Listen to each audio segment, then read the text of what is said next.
જય શ્રી કૃષ્ણ. જય હો, મંગલમય હો. આપણે માનવો છીએ તો પહેલો ગુણ આપણામાં કદર કરવાનો હોવો જોઈએ. સાથ આપનાર, હાથ આપનાર, સહારો દેનારની કદર કરવી આપણી સંસ્કૃતિ છે. આપણી ક્યાં ભૂલ થાય છે એ આપણે તપાસવું બહુ જરૂરી છે. તમામ દેવોના ઋણમાં છીએ આપણે.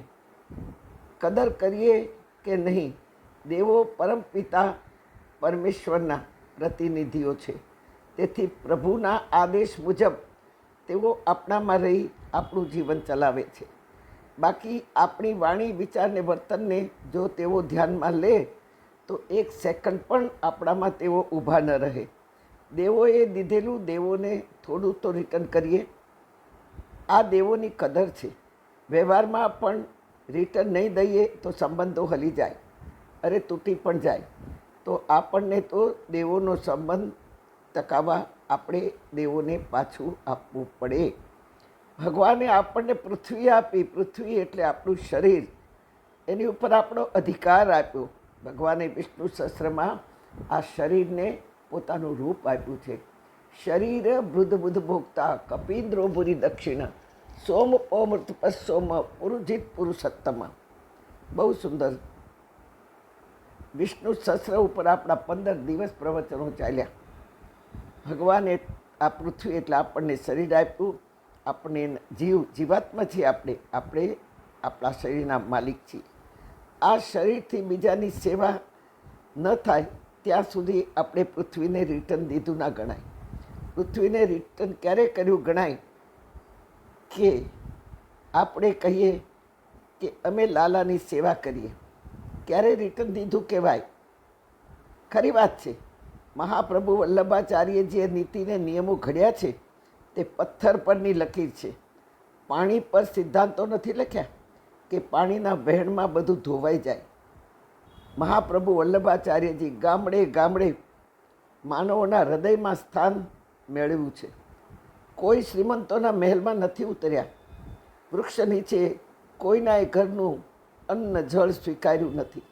નદીને કિનારે બેઠકજી વૃક્ષની છાયામાં ગામના આદિવાસીઓને એકત્ર કરી વૈષ્ણવ ધર્મની સ્થાપના કરી. માત્ર બોલવાનું 2 મિનિટમાં જ, પણ યુગો યુગો વયા ગયા હશે. હા, વૈષ્ણવોના દરેક ઘરમાં લાલાની સ્થાપના કરી. લાલાની સેવા જ્યાં સુધી ભૂખ્યા તરસ્યા ગરીબ અભણ બાળકો સુધી પહોંચી ન હોય ત્યાં સુધી સેવા માત્ર કર્મકાંડ બની રહેશે. આ વાતો તો મેં વારંવાર કહી છે, કારણ કે અંતર બળે છે અંદરથી. કોઈને અન્ન, વસ્ત્ર, શિક્ષા આપી ગરીબડા બાળકોને. કારણ કે લાલાના જેટલા મિત્રો હતા એ કોઈ મહેલમાં રહેનારા રાજકુંવરો નહોતા. એ ગોકુળના ગામડાઓમાં જન્મ્યા અને ત્યાં જ રમ્યા, ત્યાં જ યુવાન થયા. કોઈ તે જમાનામાં સ્કૂલ નહોતી, નિશાળ નહોતી કે બાળકો ભણવા જાય.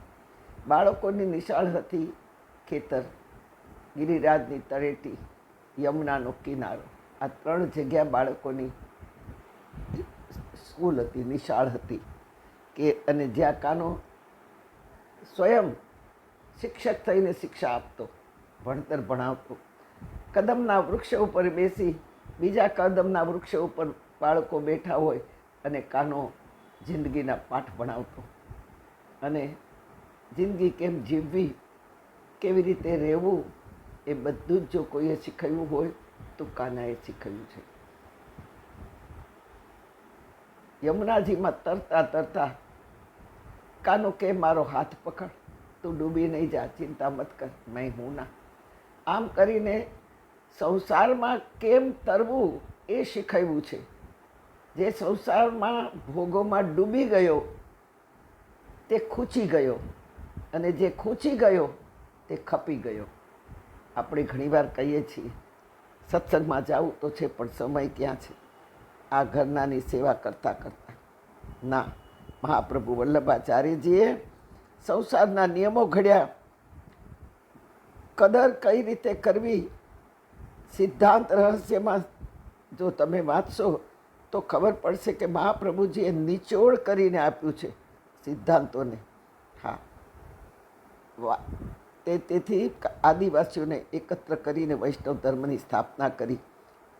લાલાની સેવા ભૂખ્યા તરસ્યા સુધી ના પહોંચે ત્યાં સુધી એ કર્મકાંડ બની રહેશે. કોઈને અન્ન, વસ્ત્ર, શિક્ષા આપવી, કારણ કે લાલા કાનાના નિયમો કાનાએ પોતે જ ઘડ્યા હતા.